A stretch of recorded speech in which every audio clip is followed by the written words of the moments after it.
UST minutes ago, explosive news sent shockwaves through the basketball community.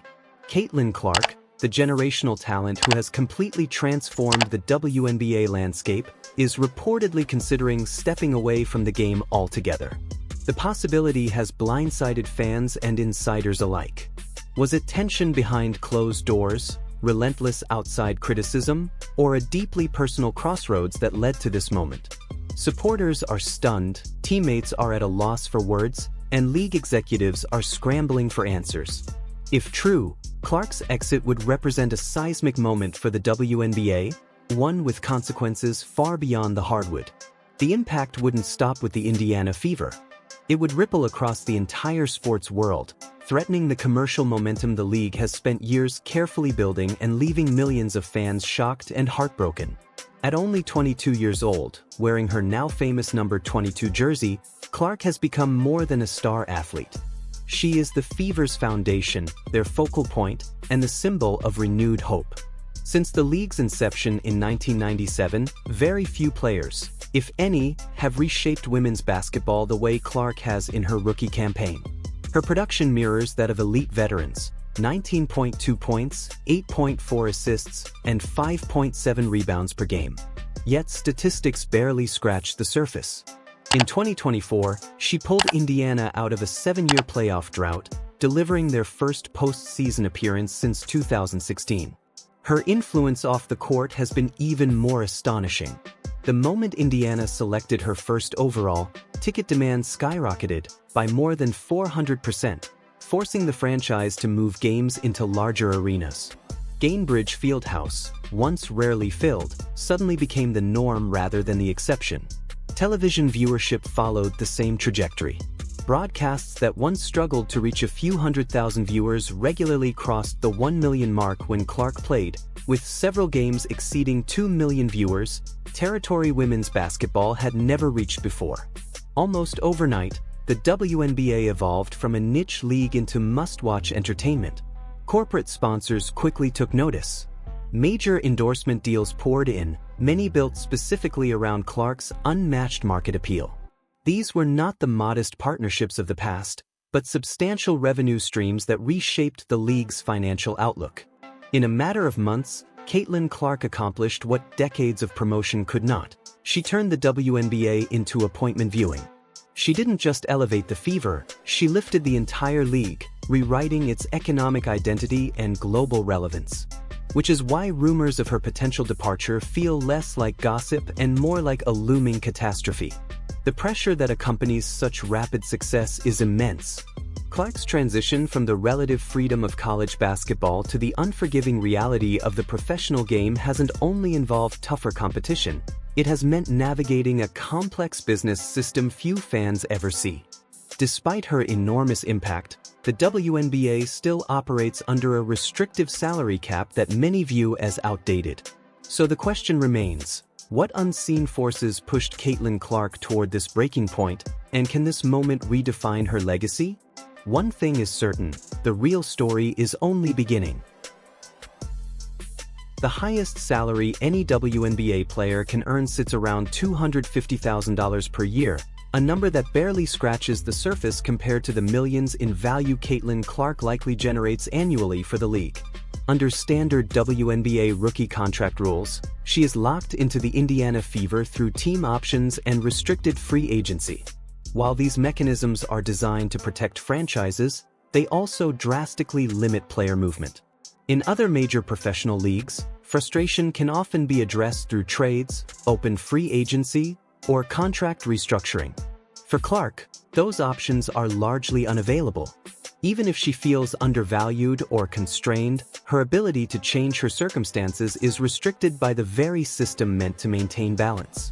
The collective bargaining agreement governing these rules was negotiated long before Clark entered the league, and certainly before anyone understood how dramatically a single player could transform the WNBA's commercial landscape.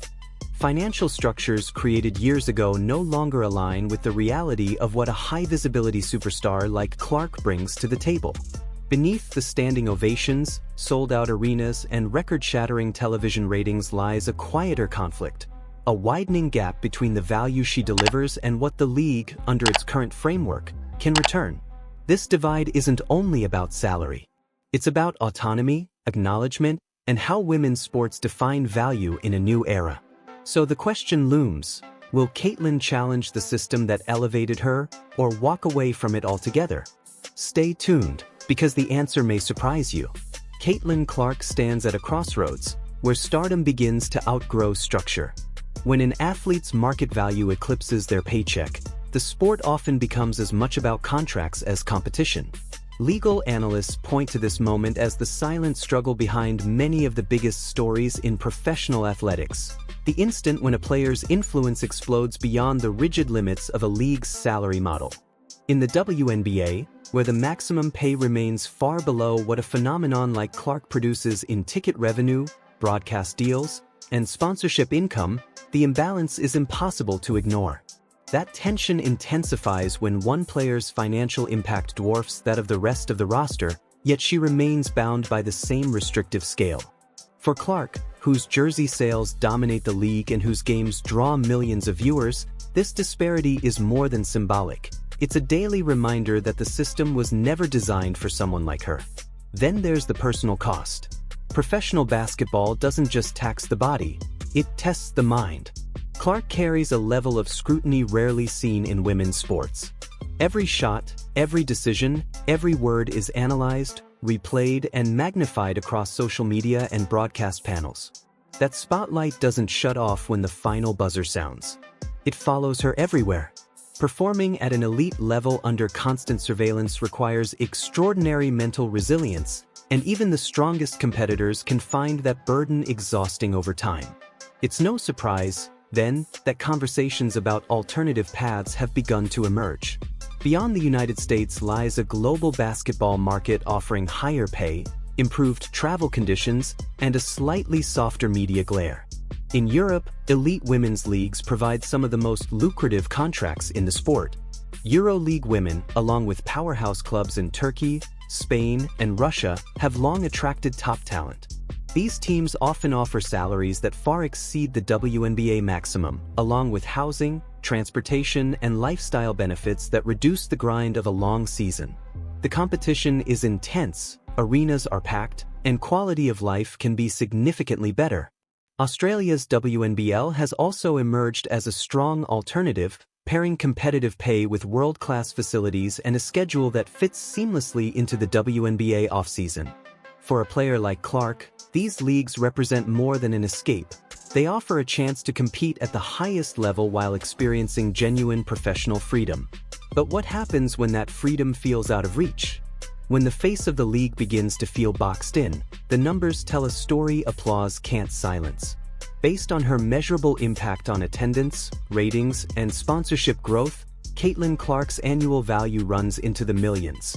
Not speculation, not hype, but tangible reality. While endorsement deals help bridge the gap, the league she helped elevate still compensates her at only a fraction of that worth. It's a contradiction that wears on her. She's not the first WNBA player to collide with this pay disparity, but she is the first to thrust the league fully into the national spotlight while earning a salary that barely reflects her influence. Fans chant her name in packed arenas. Cameras trail her every move. Networks build entire narratives around her presence. Yet behind the scenes, she remains bound to a system that thrives on her visibility while offering limited control over her future. That loss of agency, not just the money, is what cuts the deepest. The rookie contract she signed in 2024 was never designed to give her leverage. Like every standard WNBA rookie deal, it presents opportunity on the surface while quietly restricting freedom underneath. Team options keep her tethered to the franchise. Restricted free agency prevents her from truly testing her market value. And the entire structure is deliberately built to limit player movement. Even if Caitlin Clark wanted change, her options are minimal. She can't demand a trade. She can't renegotiate her salary to reflect her worth. And she can't chase a larger contract elsewhere. In a league where mobility isn't a right, freedom is reserved for very few. The collective bargaining agreement that locked in these terms was finalized long before Clark became the most commercially powerful figure women's basketball has ever seen. Long before she demonstrated that a single player could reshape the financial reality of an entire league. Now she's confined by outdated rules that don't just undervalue her impact, they fail to acknowledge the new world she helped create. All the while, the WNBA continues to profit from the so-called Clark effect. Attendance records are falling. Merchandise sales are exploding. Sponsorship revenue is climbing to unprecedented heights. Yet the player driving it all remains bound by a contract that offers none of the flexibility, compensation, or autonomy routinely available to male superstars in other professional leagues. Legal experts often describe this imbalance as typical in women's sports. But Clark's situation is anything but typical. It's singular. She isn't merely a standout player, she is the brand, the storyline, and the financial engine. And as that reality settles in, a question grows impossible to ignore. Why should the most valuable talent in the game stay quiet while everyone else cashes in? And how did one question ignite a conflict far bigger than basketball itself? Stay locked in. The Real story is only beginning to unfold. By the summer of 2025, Caitlin Clark was no longer just the Indiana Fever's star. She had become their identity. Her name was synonymous with the WNBA's revival.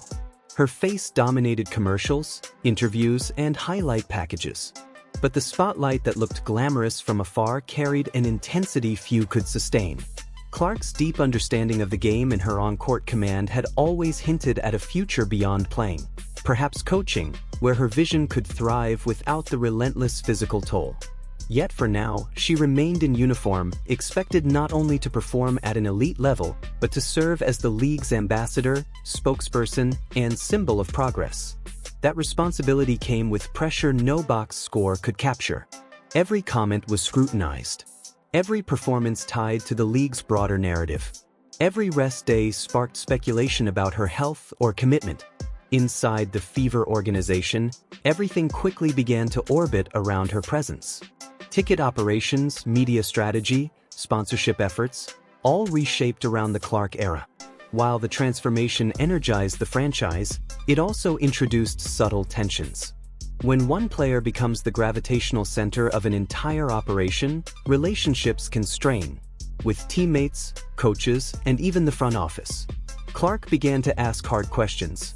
Did leadership truly share her long-term vision? Did the coaching staff know how to manage not just her minutes, but her mental load? Was the culture built to support someone carrying such an outsized role, or simply to capitalize on her fame? Team chemistry, she knew, wasn't just a buzzword, it was the fragile glue holding everything together.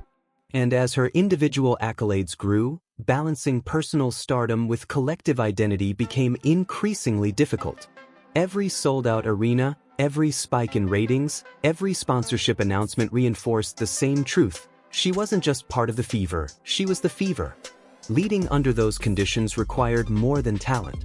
It demanded emotional intelligence, political awareness, and institutional support that, in her eyes, didn't always match the weight she carried. Slowly, a realization crept in. Staying might mean giving up too much of herself for the sake of the game. By 2025, Caitlin Clark had become more than a superstar. She was a measuring stick for what women's basketball could be. But with that status came clarity. League policies, contract limits, and power structures weren't abstract ideas. They were forces shaping her career and her future. And increasingly, those forces no longer aligned with her ambitions. Clark understood the business of the WNBA in a way few players her age ever had. She saw who made the decisions, how slowly systems changed, and how little control even elite athletes truly possessed. Remaining meant accepting rules she didn't create, rules that hadn't kept pace with the sport's explosive growth. Meanwhile, the world beyond the WNBA was evolving rapidly. Women's sports were reaching new audiences, attracting serious investment, and proving their commercial strength. New sponsorships were flooding the market. Opportunities were expanding. And as those doors opened wider, Clark began to question whether staying inside a system that limited her voice and value was still worth the cost. Women's leagues were expanding worldwide, and media coverage was reaching audiences that once felt out of reach. For players like Caitlin Clark, that shift meant something unprecedented: real options. Through social media, she had cultivated a following in the millions, fans who didn't just tune in for games but tracked her every move, every comment, every moment. That level of visibility carried influence. She could launch personal projects, partner directly with global brands, or step into entirely new spaces without needing approval from any league office. For the first time, a WNBA star no longer depended on the WNBA to remain relevant. Corporate America saw it clearly. The endorsement offers in front of Clark weren't minor side deals. In many cases, they exceeded her on-court salary. Footwear lines, apparel collaborations, technology brands, lifestyle campaigns, these partnerships promised not just financial security, but creative independence. With enough of them, she could build a career on her own terms, free from restrictive salary caps and rigid contract rules. Yet this moment wasn't driven by money alone. Carrying the expectations of an entire sport had begun to seep into every part of her life. Each appearance, interview, and headline reminded her that she wasn't just representing herself, she was carrying the future of women's basketball. That responsibility could inspire greatness, but it could also feel overwhelming. The question she could no longer avoid was simple, yet profound. If life beyond the WNBA offered greater freedom, stronger rewards, and real control, why continue in a system where the risks outweighed the returns? And could the truth behind her next decision redefine everything we believe about Caitlin Clark's legacy? Stay with us. You won't want to miss what comes next. The weight of the crown. By the middle of 2025, Caitlin Clark had become more than an elite athlete. She was the symbol of women's basketball's ascent. Every game, every statement, every public move was treated as a referendum on the sport itself. Her brilliance lifted the league, but it also warped perception. When Clark thrived, women's basketball was booming. When she faltered, even briefly, doubts followed. Being the face of a movement came with demands far beyond shooting range. Corporate appearances, endorsement shoots, youth camps, charity galas, halftime interviews, and endless autograph lines filled her schedule. Cameras trailed her not just inside arenas from Indianapolis to Seattle, but through airports, restaurants, and private moments. The performance never truly ended. For an athlete who valued time to sharpen her craft and breathe away from the noise, the pressure was immense. Family began to weigh heavier on her heart. Missed holidays, skipped celebrations, and long separations from the people who anchored her life forced difficult reflection. Friends, mentors, and her inner circle reminded her that fulfillment wasn't measured only by trophies or accolades. It was also found in balance, peace, and personal growth beyond basketball. At the same time, the business realities loomed large. WNBA contracts, binding, restrictive, and modest relative to her impact, stood in sharp contrast to the revenue she generated. Legal analysts questioned whether the league structure could survive the strain placed on it by athletes like Clark, whose brand value far exceeded the limits of the salary cap. Her endorsement income already surpassed her playing salary, and the divide was only growing. Shoe deals, media ventures, and creative collaborations didn't just pay more, they offered control. Beyond the court, opportunities multiplied. Tech startups in sports analytics and performance innovation viewed her as a natural partner. Companies in women's health and athletic development sought her insight and credibility. Entertainment executives pitched documentary series and television projects, imagining her as a defining voice in the next chapter of women's sports storytelling. In quiet conversations, those closest to Clark asked a different question. Perhaps the real danger wasn't her walking away. Perhaps it was the WNBA failing to evolve quickly enough. Losing her wouldn't simply mean losing a superstar. It would signal a league unable to retain the very figure it built its future around. So what truly pushed Caitlin Clark to the edge? Pressure, politics, or something deeper still? Let us know your thoughts. And don't forget to like, share, and subscribe for more stories from around the WNBA.